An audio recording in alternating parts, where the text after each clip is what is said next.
নমস্কার বন্ধুরা, আমি বিকাশ। আপনারা দেখছেন তোমার আমার নিউজ। আমরা চলে এলাম আজকে আবার একটি নতুন ভিডিও নিয়ে।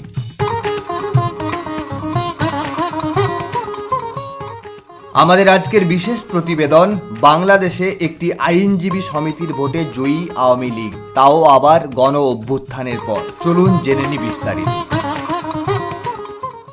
গণ অভ্যুত্থানের পর বাংলাদেশের অন্তর্বর্তী সরকার ক্ষমতায়। সাবেক প্রধানমন্ত্রী শেখ হাসিনা পলাতক, তার সরকারের নেতারাও আত্মগোপনে। এর মধ্যেই চাঁপাইনবাবগঞ্জ জেলায় আইনজীবী সমিতির নির্বাচনে বড় জয় পেল আওয়ামী লীগ। সোমবার অনুষ্ঠিত নির্বাচনে মোট 6টি পদে জয়ী হয়েছে আওয়ামী লীগ সমর্থিত প্রার্থীরা। জামায়াত বিএনপি সমর্থিত সম্মেলন আইনজীবী ঐক্য প্যানেল পেয়েছে 5টি পদ।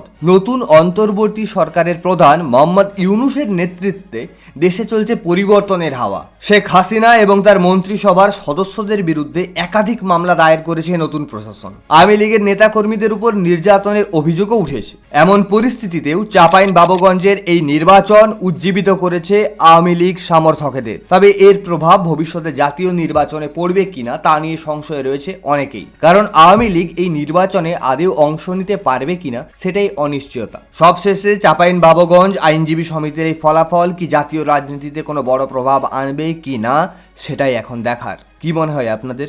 কমেন্ট করে জানাতে ভুলবেন না। আমাদের দ্বিতীয় বিশেষ প্রতিবেদন, সাক্ষীর বয়স নিয়ে বড় সিদ্ধান্ত সুপ্রিম কোর্টের। শিশুদের সাক্ষ্য গ্রহণযোগ্য হবে কিনা তা নিয়ে বড় রায় শীর্ষ আদালতের। দেখে নিন বিস্তারিত আজকের রিপোর্টে।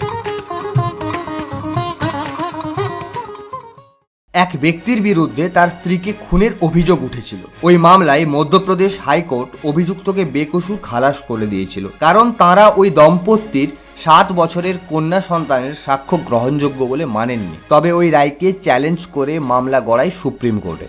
সুপ্রিম কোর্ট স্পষ্ট জানিয়ে দিয়েছে, সাক্ষীর বয়সের কোনো ন্যূনতম সীমা নেই। সে যে কোনো বয়সের শিশুই সাক্ষ্য দেওয়ার জন্য গুরুত্বপূর্ণ, যদি সে সাক্ষ্য দেওয়ার উপযুক্ত হয়। বিচারক জেবি পারদিওয়ালা এবং বিচারক মনোজ মিশ্রের বেঞ্চ মধ্যপ্রদেশের হাইকোর্টের রায়কে খারিজ করে জানিয়ে দিয়েছে, ভারতীয় সাক্ষ্য আইনে সাক্ষীর বয়স নির্ধারিত নেই। সুপ্রিম কোর্টের পর্যবেক্ষণ অনুযায়ী আদালতকে নিশ্চিত করতে হবে যে শিশু কোনো প্রভাব ছাড়াই নিজের অভিজ্ঞতা থেকে সত্য কথা বলছে কিনা। যদি তা হয় তবে তার সাক্ষ্য অপরাধীকে দোষী সাব্যস্ত করতে সক্ষম।